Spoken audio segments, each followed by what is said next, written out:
चलिए बिना किसी देरी के इस बेहद दिलचस्प चर्चा की शुरुआत करते हैं। आज हम एक ऐसी पुरानी कथा की गहराइयों में जाने वाले हैं जो सीधे सुंदरवन के उन घने, काले और रहस्यमयी जंगलों से निकल कर आती है। ये कोई ऐसी वैसी जगह नहीं है।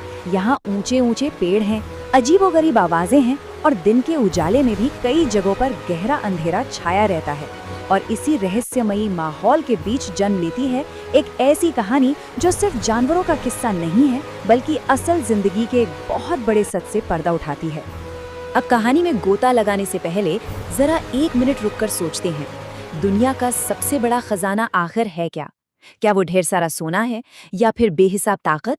ये एक ऐसा सवाल है जो इस पूरी कहानी की जान है। जब भी खजाने का नाम आता है तो दिमाग में सबसे पहले सोने चांदी से भरे संदूक ही आते हैं ना। लेकिन आज हम देखेंगे कि कैसे दौलत और खजाने की असली परिभाषा हमारी आम सोच से बहुत बहुत अलग हो सकती है। इस कहानी का मजा इसके 2 किरदारों में है जो एक दूसरे के बिल्कुल उलट हैं। एक तरफ है जंगल के राजा वीर सिंह, शेर हैं तो जाहिर है बहादुर तो बहुत हैं, लेकिन अपनी ताकत का थोड़ा घमंड भी है उन्हें। और दूसरी तरफ है हमारा चिंकू, एक छोटा सा बंदर, शरीर से तो बहुत छोटा है लेकिन दिमाग एकदम बिजली की तरह तेज है। जंगल के बाकी जानवर अक्सर चिंकू के छोटे आकार का मजाक उड़ाते हैं और यहीं से शुरू होता है ताकत और अक्ल का एक जबरदस्त टकराव। खैर, कहानी की असली शुरुआत होती है एक भयानक तूफान से। हवा इतनी तेज कि बड़े बड़े पेड़ भी कांप उठे और जब कुछ घंटों बाद तूफान थमता है तो जंगल के बीचों बीच एक सदियों पुराना विशाल बरगद का पेड़ जड़ से उखड़ा हुआ मिलता है। लेकिन हैरानी की बात यह थी कि उस गिरे हुए पेड़ के ठीक नीचे से एक रहस्यमयी चमकता हुआ पत्थर का दरवाजा निकल आता है।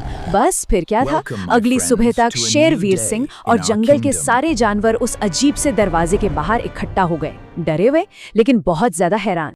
अब जब चिंकू ने कहा कि चलिए अंदर जाकर देखते हैं कि आखिर माजरा क्या है, तो राजा वीर सिंह ने जोर से हंसते हुए कहा, तुम इतने छोटे होकर रहस्य खोजोगे? सच कहें तो ये सिर्फ एक मजाक नहीं था।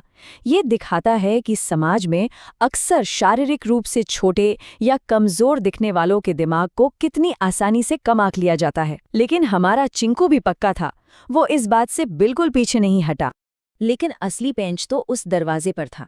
उस पर एक बहुत पुराना संदेश खुदा हुआ था, जिसके पास बुद्धि है वही खजाना पाएगा, जो लालच करेगा वो हमेशा पछताएगा। मतलब साफ था, ये दरवाजा सिर्फ कोई पत्थर की रुकावट नहीं था, ये सबसे पहली परीक्षा थी।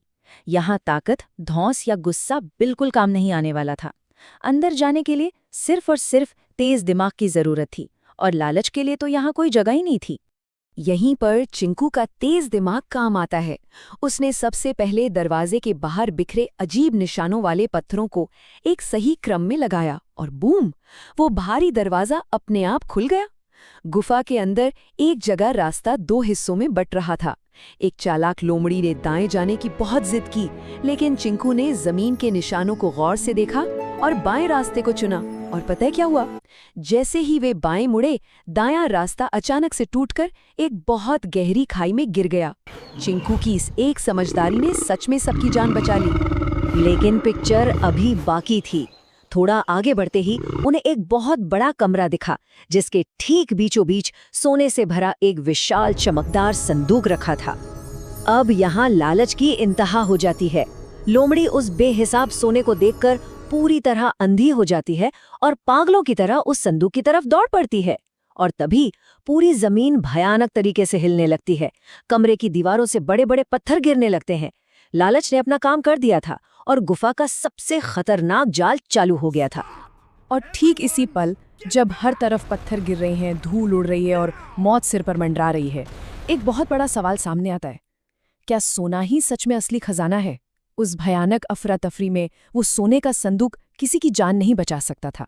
ये एक ऐसा पल है जो हमें सोचने पर मजबूर कर देता है कि जिस चीज के पीछे हम जिंदगी भर आंख बंद करके भागते हैं, मुसीबत आने पर क्या सच में उसकी कोई कीमत रह जाती है? उन्हीं गिरते पत्थरों के बीच चिंकू का ध्यान दीवार पर लिखे एक और प्राचीन संदेश पर जाता है। सच्चा खजाना सोना नहीं, मिलजुल कर रहना ही सबसे बड़ी दौलत है। और बस चिंकू को सब समझ आ जाता है। वो चिल्लाकर सबको रुकने को कहता है, उसे एहसास हो जाता है कि ये पूरी गुफा कोई खजाना नहीं बल्कि एक मनोवैज्ञानिक परीक्षा है। ये उन लोगों का टेस्ट है जो लालच में अंधे हो चुके हैं। असली खजाना इस धातु में नहीं है। और चिंकू के इतना कहते ही एकदम से गुफा में एक जादुई रोशनी फैल जाती है। पत्थरों का गिरना रुक जाता है और उस तेज रोशनी के बीच से प्रकट होता है एक बेहद प्राचीन बूढ़ा कछुआ। ये कछुआ असल में उस जगह का सदियों पुराना रक्षक था। उसने मुस्कुराकर बताया कि बहुत साल पहले जब जानवर लालची हो गए थे तब उसने ये खजाना छिपा दिया था। आज तक जो भी यहाँ सिर्फ सोना लूटने आया वो मारा गया, लेकिन आज चिंकू की अक्ल और जानवरों के साथ ने इस मुश्किल परीक्षा को पार कर लिया था। अब आता है कहानी का सबसे खूबसूरत हिस्सा। वो प्राचीन कछुआ उस बड़े से संदूक को खोलता है और पता है अंदर क्या था? सोना नहीं बल्कि कुछ बेहद चमत्कारी और जादुई बीज। जब जानवरों ने उन बीजों को वापस सुंदरबन ले जाकर बोया तो सच में एक चमत्कार हो गया। पूरे जंगल में मीठे फलों की बहार आ गई। मैली हो चुकी नदियां एकदम शीशे की तरह साफ हो गई। पूरा जंगल एक जन्नत की तरह हरा भरा हो गया। और सबसे बड़ी बात, इस घटना ने शेरवीर सिंह समेत सभी का घमंड तोड़ दिया और जंगल में हमेशा हमेशा के लिए शांति और एकता छा गई। तो इस पूरी चर्चा से हमें क्या समझ आता है? सच्ची दौलत सिर्फ तिजोरियों में बंद सोना चांदी नहीं है, बल्कि ये हमारे पर्यावरण और हमारी बुद्धि के बीच का एक सही संतुलन है। एक हरा भरा पर्यावरण और समाज में आप